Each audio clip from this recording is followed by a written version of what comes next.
Live from New York, it's the show that's offering another round of congratulations on another connection. Yesterday, it was Travis and Taylor. Today, Tommy DeVito and the New England Patriots. Welcome, Tommy. Really? Yes. Practice squad? I believe on the team. Well, that's not good. Wow. That's I think. You don't. Either way, he's driving to Foxborough. Top down, Yeah. the agent's holding on to his Exactly Third string right. quarterback, that's not bad. Oh, I like man. that. Third Great string, vibes? Yeah, I'm with you. I'd rather, I mean, you hope you never see I'd him rather on the my field, but- adopted playoff team, the Raiders, have him than Kenny Pickett as a backup. Kenny Pickett's okay. Oh, Tony DeVito's not? He's a Patriot. You just a Patriot.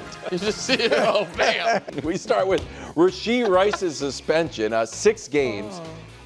This had been rumored. Now it's official. He's not appealing it. He will miss the Chargers game opening Friday in Sao Paulo.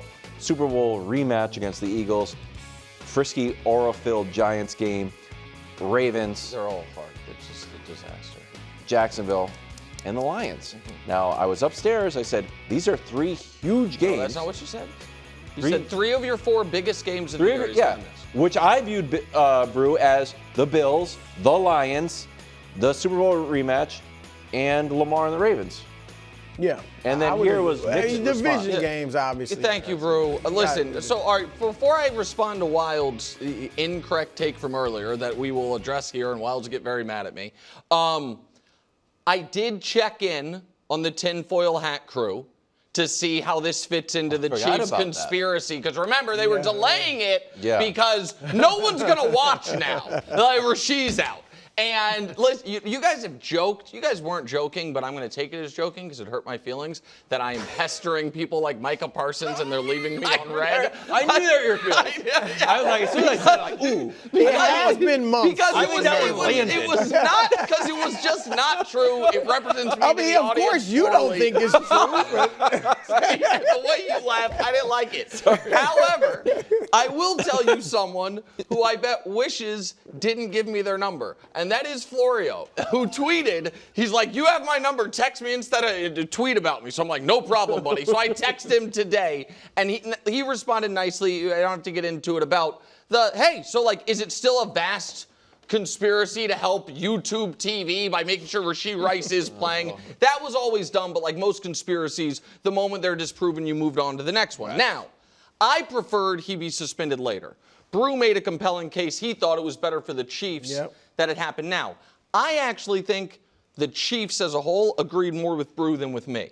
That it's like, get it over with. Now, I'm sure they would have rather it had been 4 games instead of 6, but 6 to me is the reasonable, fair outcome. I thought 4 was the best he could have hoped for. I thought 8 was the longest reasonable. I thought 10 would have been outrageous, and anything under 4, given the fact of how dangerous it was, and this shouldn't matter, but it does, that it was on video. You knew it was like totally that, right, that was going to play into it. Now to the impact on the team. If we put the Chiefs' schedule up again, if we were to look at, if he, instead of being suspended games 1 through 6, was suspended games 7 through 12, you can make just as compelling of an argument that that 6-game stretch is as difficult or certainly as important as the first 6-game stretch. That one has the Bills game, the single biggest game of the year alongside the Ravens game, 2 divisional games in the Raiders and the Broncos. The Commanders, which according to Vegas are eye to eye with the Lions this year as far as quality of team. So where I am not buying that, oh, this is the worst part of the year to be suspended. If I were to power rank games by importance, not by difficulty, but by importance, Baltimore and Buffalo are the first 2. The next 6 are your 6 divisional games. And for me, after that would be Texans, or if you believe in the Jags, a team that could matter for divisional winner playoff seeding. Like the cross-conference games are the least important games on your schedule, unless you believe there is some psychological edge to Philadelphia. And I'm here to tell you, there is no world that exists where if the Chiefs lose to the Eagles in week 2, they're like, well, we just can't beat that team. No. That's the part that I disagree with. I agree with you that that middle part of the schedule, 7 to 12, is just as important as the first 6 games. I do think Philly's a very important game. If they lose to Philly and it's close, fine. If they get stomped by Philly again, now I agree. I don't think the Chiefs are obviously mentally tough.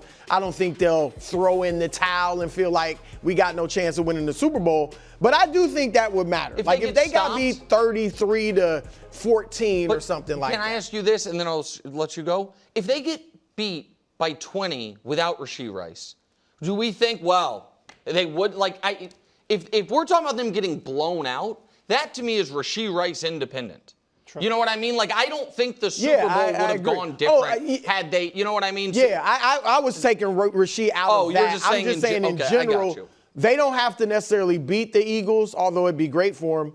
They need to not get blown out, though, after what happened in the Super Bowl. But like I said a few weeks ago when we talked about this, I do think this is the best thing for if he has to be suspended the first 6 games, because let's say they do whatever of those, Philly, Baltimore, Detroit, whichever of those games they win, that gives them an edge over that team mentally, because if they meet them in the postseason, because they beat you without Rashee Rice.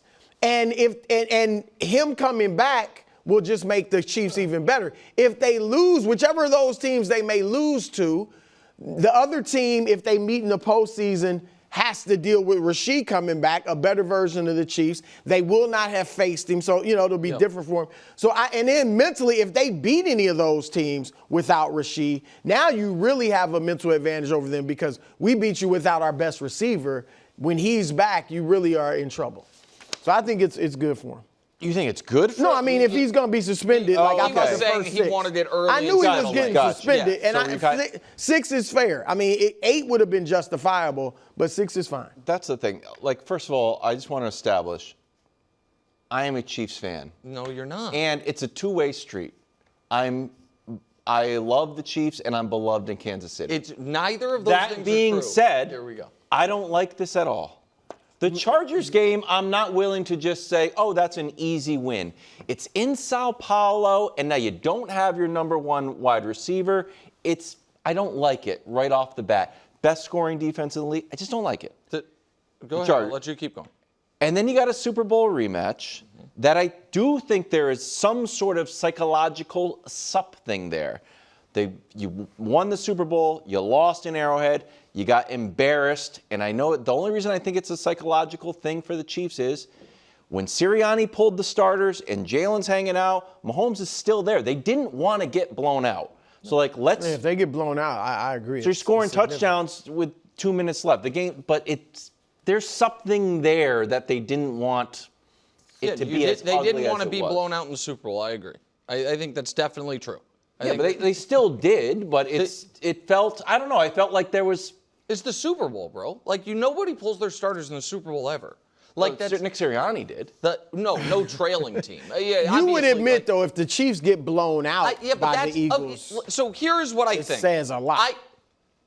It says a lot about their chances if the same 2 teams meet in the Super Bowl again in back-to-back years. I would agree with that. I do not think it would. Here is my triple pushback.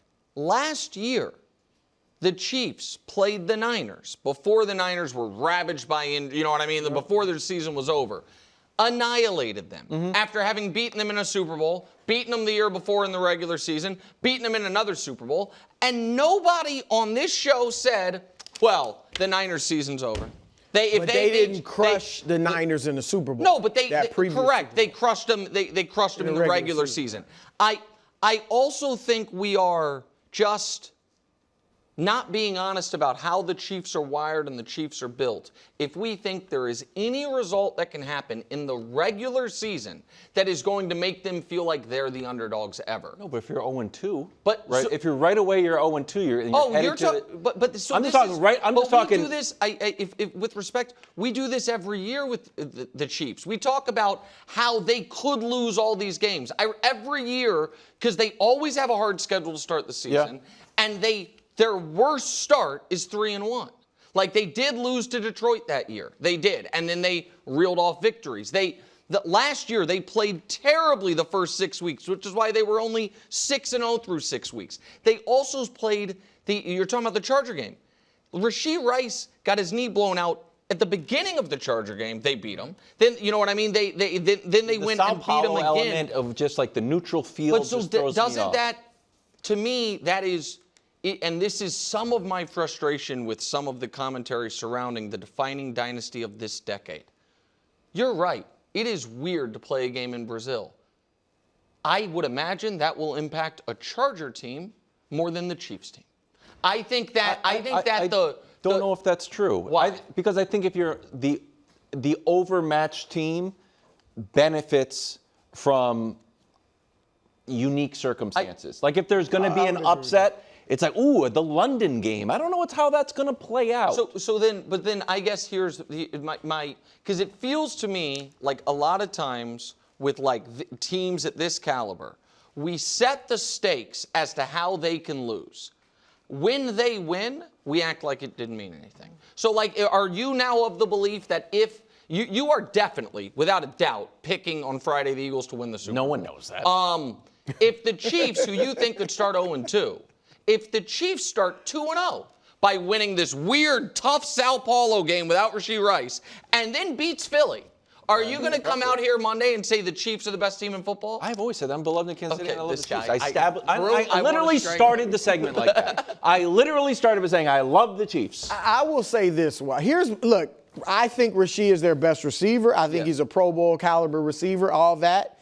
They went to the Super Bowl last year without him. Like, they will be fine in these first games. Okay. Now, they're better with him. Yeah. But they're still great without him. I understand. But if we took all of the top teams and Jamar Chase went down or Zay Flowers went down. Yeah, but they haven't had like Rasheed's not that. Right. If he's we not one of those their number one KW, guy. and if he's you took Zay, all those he's top teams as good as and gave them Marquez Valdes-Scantling, McCole Hardman, Sky Moore, and Juju as their leading and receivers. Mahomes. I mean, without Mahomes. As their leading receivers, they would be cooked. Those guys, all except for Juju, are now out of the league. The Chiefs won a Super Bowl with that year. Okay. So, Mahomes is the difference. Yeah. I'm worried as a Chiefs fan. Okay? Brew, Leave it at that. 3-point favorites in Sao Paulo. Neutral field. Yeah. Josh Allen didn't play a snap of the preseason for the first time in his career. So no hits before the year and few hits during the year. Telling Albert Breer of Sports Illustrated, last year was a step in the right direction where I didn't take too many hits. Now, I'm not saying I didn't take any, but during this offseason, this is the best I felt after any season because I didn't take those hits. Now, our Josh, slightly smaller than Josh Allen, pulled the data on how many hits he took, and in 2024, he took 51 hits, which is the fewest among 23 quarterbacks who had 12 or more starts, and far fewer than just a few years ago when he took 92. Clarify, if you would, to the audience. Oh, sorry, this is in the pocket. This is like when throwing. This doesn't include when he's running the ball. Right. With it's just He for did take, just for the So audience. total hits, we're not. Yeah. It's harder. But he to did run less last year than ever. Yeah, and he career threw it low. less than ever. Yeah. MVP, Jalen Hurts. Okay. What's on the line for the MVP this year? The same thing that's on the line for Lamar Jackson. He is now, Josh and Lamar, S.B.o.B. What? What? This S.B.o.B. Yeah, I could see. I don't even know what this is. The corner of Brew's Super mouth. Bowl or bust quarterback. They are the two main S.B.o.B.Qs in the league. Who? Oh, yeah, I'm sorry. Super Bowl or bust quarterback. I get it. That's what they are. Good point. Yes, barbecue. And now, obviously, Mahomes and Jalen are S.B.o.B., but there is not the pressure on them. Yeah, Right? They've won. Yeah. These two, until they win the Super Bowl, the pressure is all S.B.o.B.Q. Yeah, I got we got it. it. All right, it's all on there. What happened to the final B? Well, quarterback's one word, Wilds. The final B. I was saying QB. Yeah, I understand, but Barbecue. we just keep going, Brew. Let's not You get it, distract. right? I do get it. All I right, don't go know ahead. if that's gonna.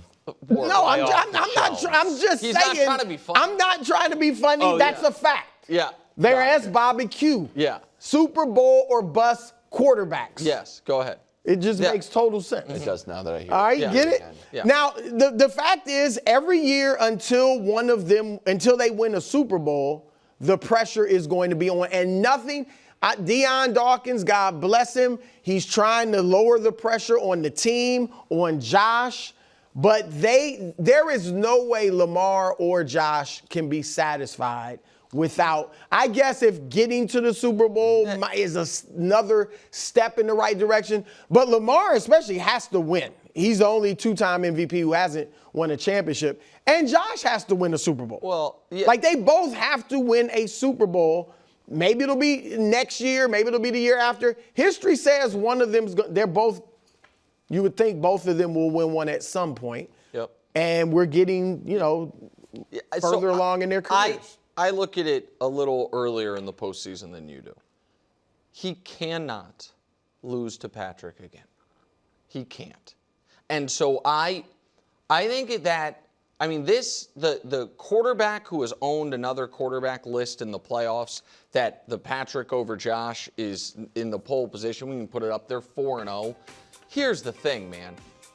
Like, Brady over Rivers, it's like, okay, Brady is in a drastically different class than Rivers. Aikman Favre is different because we look at them as their primes didn't align. You know what I mean? That Aikman had it, before, and then by the time Favre got rolling, the Cowboys were out of there. Kelly over Marino, that's a sneaky, the most important part of Jim Kelly's career and the worst part of Dan Marino's career is what they were, Kelly getting to all those Super Bowls, Marino never getting to the one, and then Elway Kosar, it's just, again, we're talking about two different total calibers of quarterbacks.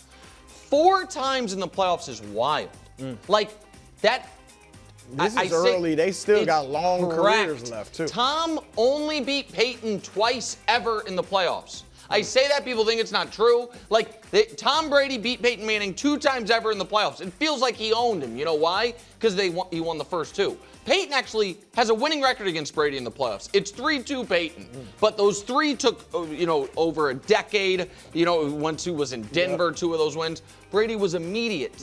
So that he can't lose to Patrick again. There's a lot of ways for this season. Nothing will be gratifying other than winning the Super Bowl. The only disaster is to be 0-5. And so, yes, I think he wants to get off this list, the most playoff wins and not making the Super Bowl as a quarterback. He has 7. 30 guys have 6. The other 29 have played in a Super Bowl. Josh has not. I think we all think eventually he's going to get there. They're like partners. Yeah, but of course they are. But you're saying if he loses to Lamar or Joe Burrow, whoever in the playoffs, again, he'll be devastated. But it's on the flip side, if they met earlier and he won and then lost. I still think that is something. I think that would be okay. That's what I mean. That's what I'm saying. If he were to if round 2 is Josh Patrick wins, and then round 3 is Josh Lamar wins, I don't think this year hurts Josh. It's like step in the right direction. You know what I mean? You still haven't made a Super Bowl, maybe Lamar ascends past him in some people's, but 5 times that's more than Jordan beat the Knicks. You don't want to be that's fair. In that. Fair. So that's to me where it's at. And also, can I add Yeah. I have an air of trepidation about him talking about trying to become basically more of a true passer. Because the reason I believe Josh Allen is the second best quarterback in the league, hands down, is not because just the passing. It is because I think he is such a dynamic, devastating rushing threat. And if you look at him as a passer the last 2 years compared to Patrick, who these are the 2 years we're like, what is wrong with Patrick? He has won an MVP and come in 5th in MVP voting with equivalent passing stats to Mahomes. And we think Mahomes is falling off. So, and I'm not saying that's unfair. It's because of what he adds running the ball. Yep. If he's saying, you know what I mean, I'm going to try to run the ball less, that would, I get why he's doing it, but that would worry me. I agree with you that he can't keep running. Well, no, I disagree in that he has to become. He's already a good passer, but as his career goes on, he's got to become better. He's going to have to throw it more because he can't keep taking these hits. Maybe could end up like Cam Newton. Well, that's what they talk about took in the so article. many hits and and Big then Ben who had to change how it was. So he's gonna have to throw it more. But that's the interesting thing. He won the MVP last year. He threw it less than ever. He ran it less than ever. He just but stopped still turning felt it like over. he was a huge part, the main part of the offense. The ball over. Yeah. Bills Ravens next Sunday night. Prediction week rolls on. And we're looking at Defensive Player of the Year. Surtain won it last year. Here are the recent winners: Surtain, Myles Garrett, Bosa, Watt, Aaron Donald. Shout out to Stephon Gilmore. Then two more Donalds, Mack, and another Watt. Wow. Yeah. And JJ won two more before that. Yeah. Look at that. The Watt and Donald family have dominated They're just crushing it. the last decade. Yeah. All right, your Defensive Player of the Year pick, Brew. I was torn between two guys, not on that list. Will Anderson Jr. in Houston, who I think has a great chance. I think that defense is going to be very tough. Yes. And he's going to have a huge year. And Aiden Hutchinson. Oh, and I'm going with Hutchinson because I think he's coming back with a vengeance. Obviously he hated to miss, the second half of last season. He was on pace, and I'm not saying he's going to do this, but he was on pace for 25.5 sacks. We had 7.5 sacks in 5 games. Obviously, I'm not saying he's going to get 25, but the record's 22.5. Yeah. So I'm just saying that's the type of pace he was on, and I think he will have a huge year sack-wise. I think that defense is going to be better than it was last year, and so I'm going with Hutchinson. You know how yesterday you were a little disappointed in Danny Parkins because he didn't pick the Chargers to win the AFC West? No, it was okay. And he was trying to do the right thing journalistically and integrity-wise and only say what he actually believed. You wanted him to do the best thing for the show. Yeah. I had a similar issue today. The best thing for the show is to, after the meeting we had today and after the 3 months we've had, is to say it's Trey Hendrickson. And to make us do Trey Hendrickson right here. However, horrible. However, I don't think the Bengals are going to be good enough on defense. So I'm going with someone who I actually think could have. He's never had more than 14.5 sacks, but I think his team is going to need him to get after the quarterback. I think they're going to have more leads than people think they will and be involved in more shootouts, and that is Max Crosby. Max Crosby has finished 6th in this award. He's finished 4th in this award. He's great. He is for the Raiders defense to have a fighting chance, he's got to be great. And I'm serious when I say he has gotten his sack numbers despite the fact that they are, typically trailing late in these games. Yep. If I'm right and they're at least going to be more competitive, have some leads, he should be able to tee off some. I say Max Crosby for the Can I put one take chip on the take roulette board? Please. A lot of noise about this guy. Talk about a guy ready to come out with a vengeance, with a new contract. Micah Parsons. Oh. One take chip. I think that defense has to be good. Even though it's an individual award. I think that's a good. They got to be one really take chip is good. I think that's good. And this is an award that even with a slow start you can win. Thanks for watching. Subscribe here to get more from the show and to check out clips from other shows on FS1.